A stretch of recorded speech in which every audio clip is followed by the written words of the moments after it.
For voters who waited about 2 hours to cast their ballot at Kroger Field, mixed feelings. Of course, I wouldn't want to do this on a regular basis, but for this one time, yeah, it went really fast. I think we could do a better job.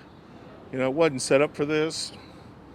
It is what it is, right? Nearly 4,000 people voted here on Tuesday, the only polling place in Lexington. Fayette County Clerk Don Blevins says that's about what they expected. But what wasn't expected?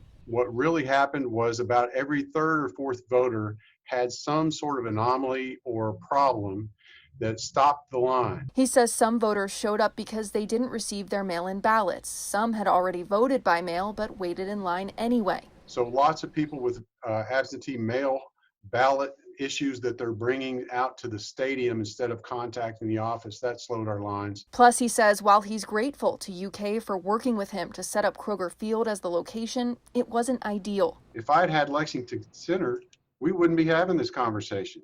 I would have had a ton of check-in tables, just like Louisville, all that thing. So my second choice was the stadium, and it's a distant second choice. We had to work with what we had on short notice, and that's all we could do.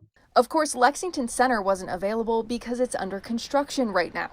But while Blevins says people may have been discouraged by long lines on Tuesday, voter participation overall was impressive, especially for a primary. Of over 92,000 absentee ballots requested, he says 85,000 have been returned so far. It's going to be close to 40%, I believe, somewhere right about there. That is significantly higher than the next highest level of 31% in the last 20 years. So what lessons can be learned for November's presidential election? Blevins says best practices with COVID-19 keep evolving, so it's not clear. But if there is once again expanded absentee voting, certainly that we're going to have issues with mail-in absentees appear at the polls. I would have never predicted that. That was a surprise. Blevins is also concerned finding enough poll workers could be difficult, like it was for Tuesday's primary. But all in all, he says Lexingtonians did the right thing to protect themselves and poll workers. They voted by mail. I want to applaud Lexington because that's exactly what we did.